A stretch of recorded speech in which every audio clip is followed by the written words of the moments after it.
You're watching another edition of Faultlines. I'm Gaurie Dwivedi.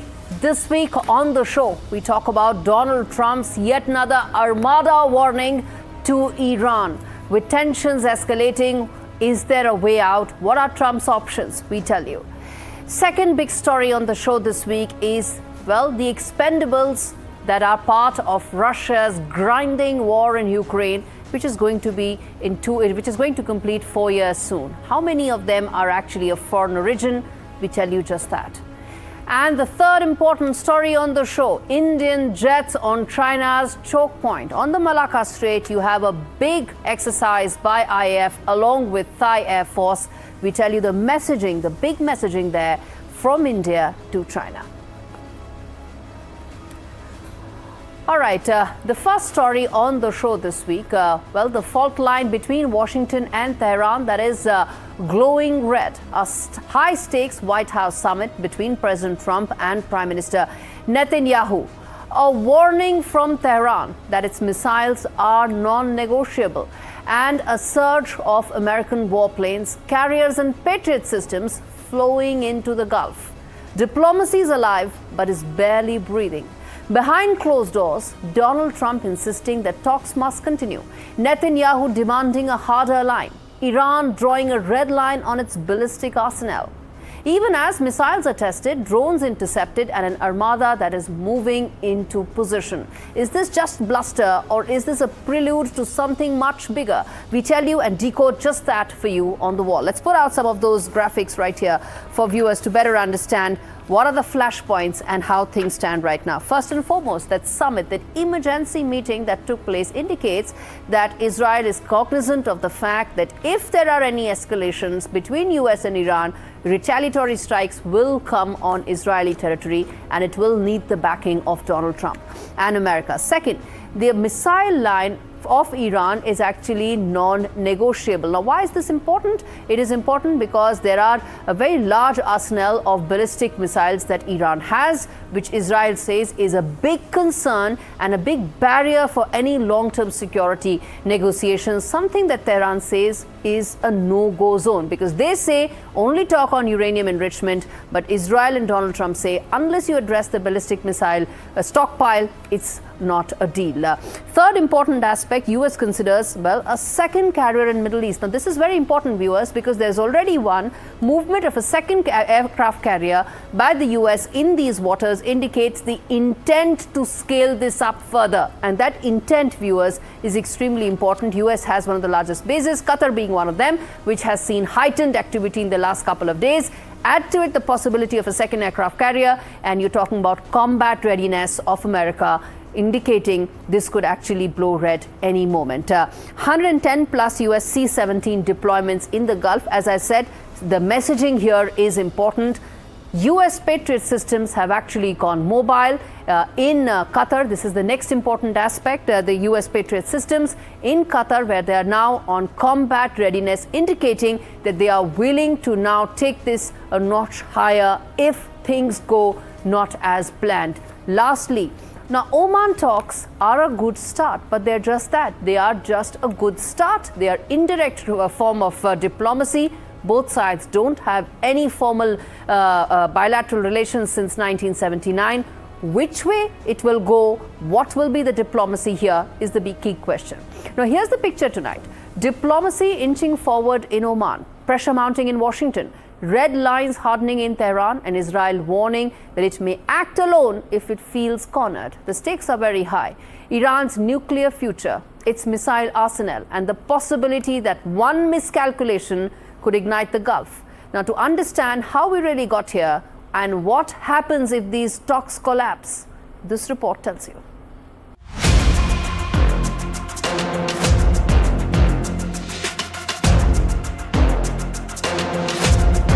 The doors closed quietly at the White House, but the message echoed loudly across the region.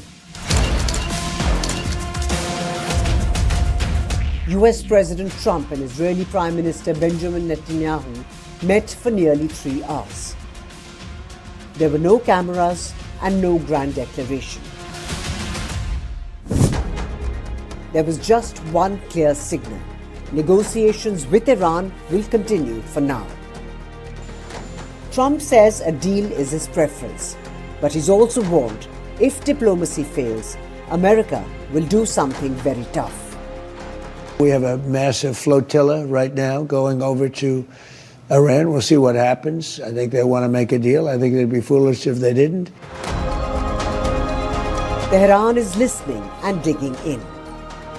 On the 47th anniversary of Iran's Islamic Revolution, President Masoud Pezeshkian told crowds his country will not yield to excessive demands. Iran says it's ready to talk nuclear limits, even verification. But its ballistic missiles are off the table. For Washington and Jerusalem, that's the sticking point. Behind the scenes, military chess pieces are moving. More than 110 US Air Force C-17 transport aircraft have surged towards the Middle East and Europe since mid-January, capable of hauling tanks, missile systems and troops. Satellite images show Patriot missile batteries mounted on mobile launchers in Qatar. Recently, a US fighter jet shot down an Iranian drone near a carrier in the Arabian Sea. And President Trump says he's considering sending a second aircraft carrier strike group to the Gulf. Iran, meanwhile, has tested ballistic missiles and warned that any strike on its soil would bring retaliation, potentially targeting US bases across the region. And Israel is watching closely. Israeli intelligence fears Iran could rapidly rebuild its missile stockpile after last year's 12-day war. Officials warn Tehran could field thousands of missiles within weeks. At the same time, fragile talks mediated by Oman are described as a good start, but far from breakthrough.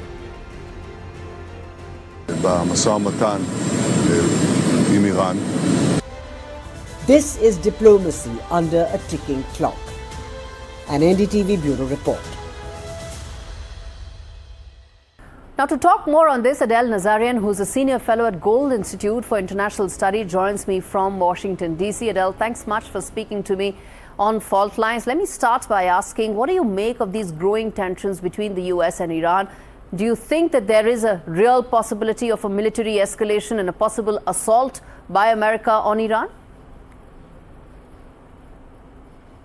You know, great to be on with you. It's really very interesting to see what's been happening in terms of U.S. allies on the anniversary of the Iranian Revolution. The statements that they have made supporting the government in Iran. Of course, every country has to defend its financial benefits, of course. But regarding the escalations in terms of military, I do believe, frankly, that the United States will be carrying out some kind of military action in the coming days, weeks, months ahead. I've said this repeatedly, and I really do think that actions speak louder than words. And President Trump has always been a man who has stuck by his words. And he's a man who does what he says and says what he does. So I do believe that increased rhetoric is one thing, but I guess the government in Iran shouldn't take the lack of action thus far as a signal that something is not coming. Okay.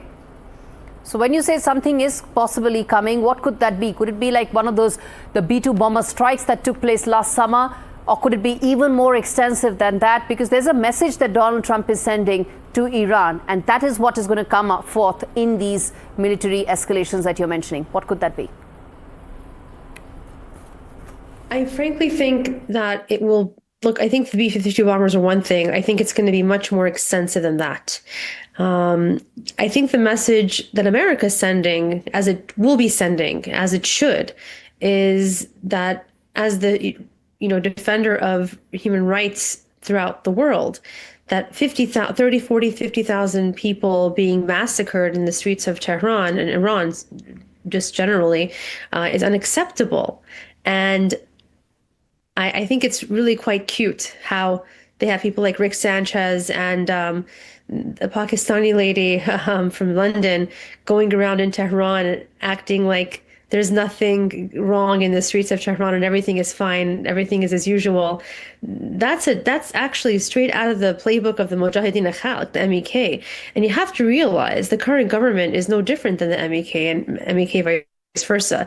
So this is what they do. They go there and they bus in or fly in or pay people to go to the streets to act like everything is fine. Okay. So I think that's the message. Human rights need to be defended and upheld throughout the world, and America has that responsibility. Okay. Now, which brings me to ask that, if that assault actually takes place, which you think could be bigger than the B-2 bomber strikes, there will, of course, be a reaction and a retaliatory strike that will come in from Iran on Israel. Are we then looking at another round of the Iran-Israel conflict that happened last year? I do, actually. I do think that if and when Iran is attacked, targeting the governance structure, that Israel will be a prime target, unfortunately. And I do think that it could escalate very quickly into a global conflict. As if Ukraine and Russia wasn't bad enough, this will be far worse because there are other allied nations in the Middle East as well. There's Saudi Arabia, there's the UAE, there's Qatar, there's Jordan, Oman. And so I just want to clarify, I know Bibi Netanyahu is in the US right now. Israel will be needing America's help if that happens. Mm-hmm. Okay. Which brings me to ask you my final question, which is that indirect negotiations have been taking place between Iran and US through Oman. Not much breakthrough has happened. Do you expect, or do you have any hopes in terms of diplomacy? Do you think that has any possibility of leading to some sort of a breakthrough? I think and I wish Oman had been negotiating this before instead of Qatar. I think that would have been a much more formidable and smart approach many years ago. But I do think it's beyond negotiations. I think negotiations will be done. At the end of the day, I can say this. Based on my analysis and what I've been seeing, I am certain President Trump wants a nuclear deal with Iran. He wants a deal. He tore up the previous deal. He wants to make an even better one, and he will get that done. What I'm trying to understand, though, and what I hope he is also seeing, is that he can both have a new deal that is even better than the previous one negotiated by President Obama under Trita Parsi, who we know is a lobbyist for the Iranian regime. Instead, he can actually take an action that will result in a change in the current governance structure in Iran and negotiate a new deal. And I think that's the winning ticket. I think he will absolutely solidify his legacy in such a brilliant way by doing that. Okay.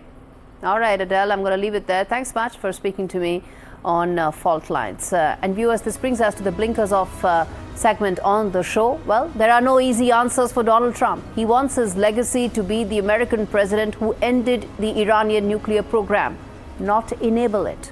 And he knows that. He's very cognizant of what really is the chessboard looking like right now. That the Iranian operation will not be anything like the Venezuela op.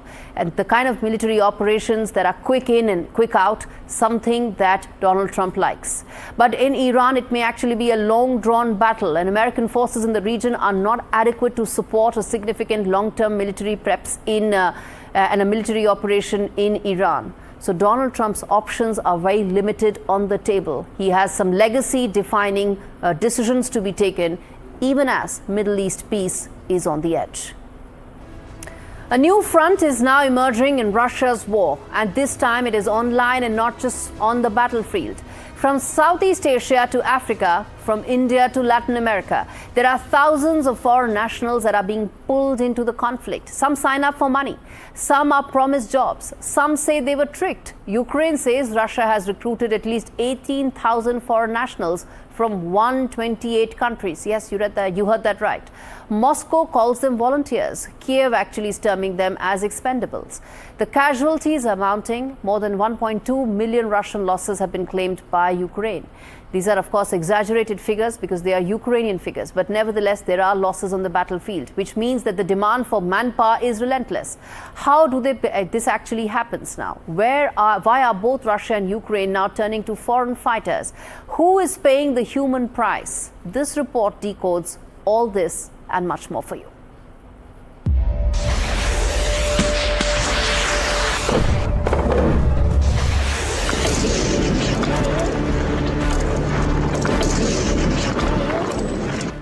war changes borders, but this war is changing passports. When Russia invaded Ukraine in 2022, both sides needed men and fast. Casualties were heavy, mobilization was unpopular, and the battlefield, well, it became a numbers game. Ukraine created an international legion, openly recruiting volunteers with pay and, in some cases, a path to citizenship. Russia turned to something darker, a global recruitment web. At first, it was Wagner, the mercenary brand that glamorized war online. Slick videos, big salaries, and ruble bonuses. By 2025, President Vladimir Putin signed a decree formally allowing foreigners to serve during mobilization. The pitch was simple: up to $20,000 sign-on bonuses, monthly pay around $2,000 or more, fast-track citizenship.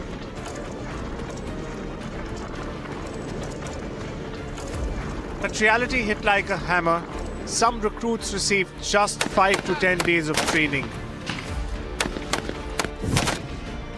Ukrainian estimates say new arrivals sometimes survive only 72 hours at the front.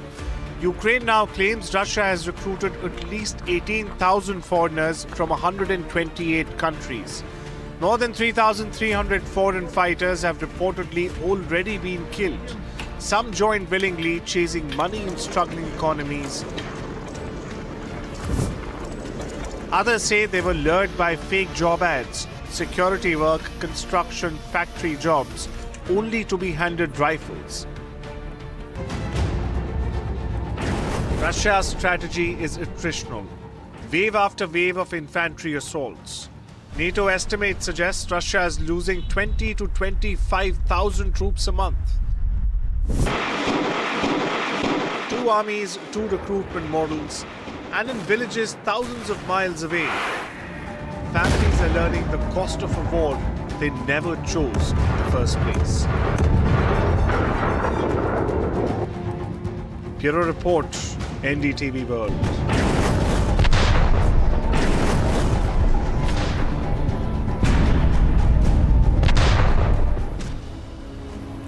Let me now tell you the footprint that stretches far beyond just Eastern Europe.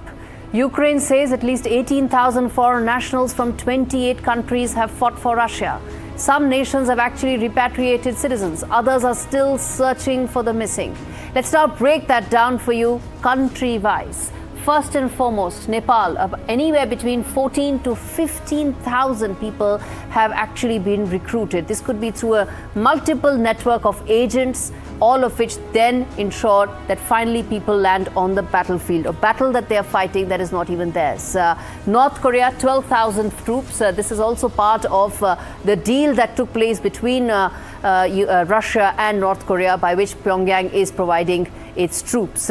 Next is African nations, where about 1,400 plus recruits have been made to the Russia-Ukraine war. The numbers are smaller for some of the other countries. India, it stands, the number that we know is 200, a little over 200. For China, we don't have the exact number. It is said to be in a few hundreds as well. For Kenya, it's about 200. We're mentioning that separate over and above some of the other African countries. In Cuba and Colombia, numbers are actually rising because now agents have identified this as key catchment areas for further recruits. Lastly, Central Asia also, several hundred people have been reported to have been recruited by the agents to take part in a war that is not theirs. And that is the big question. All right, on that note, viewers, we're slipping into a very short break. We come back on the other side, tell you more about Indian jets flying in Chinese chokehold. Stay with us.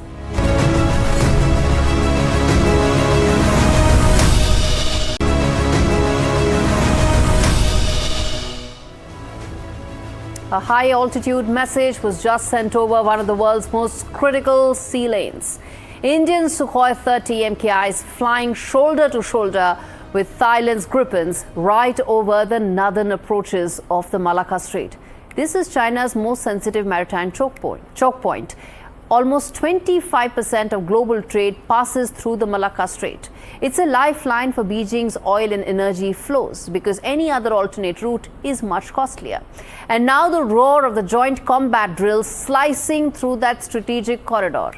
Now, what is happening is, as SAP renews its pitch for India's fighter jet mega deal, and as great power competition sharpens, the skies over Southeast Asia are now telling a much larger story. And let's tell you exactly how it's unfolding on the big wall right here.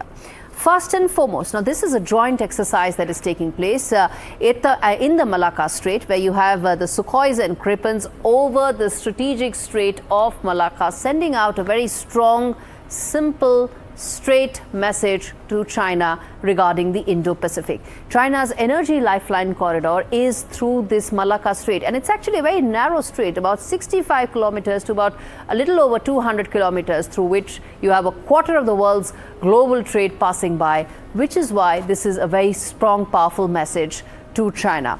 And then a quarter of the global trade, as I said. Next up, interoperability in high intensity skies because of this. And when joint training sessions happen, that is when interoperability actually comes into play, all of which is extremely significant at a time when you have China looking to have its expansive traits come out and open regarding the Indo-Pacific. Next, India's Act East policy here in motion. India has been very particular, very focused that Act East is now a very important part of its overall diplomatic view with regard to the Indo-Pacific, and joint drills are explaining just that. Next up, India's SAP pushes Gripen for the IAF as well, and that is where this matters more, that you have interoperability coming in, joint drills coming in, and that is where this all shapes up. All right, viewers, this brings us to the blinkers off segment on the show. These on-site exercises, they align with India's Act East policy.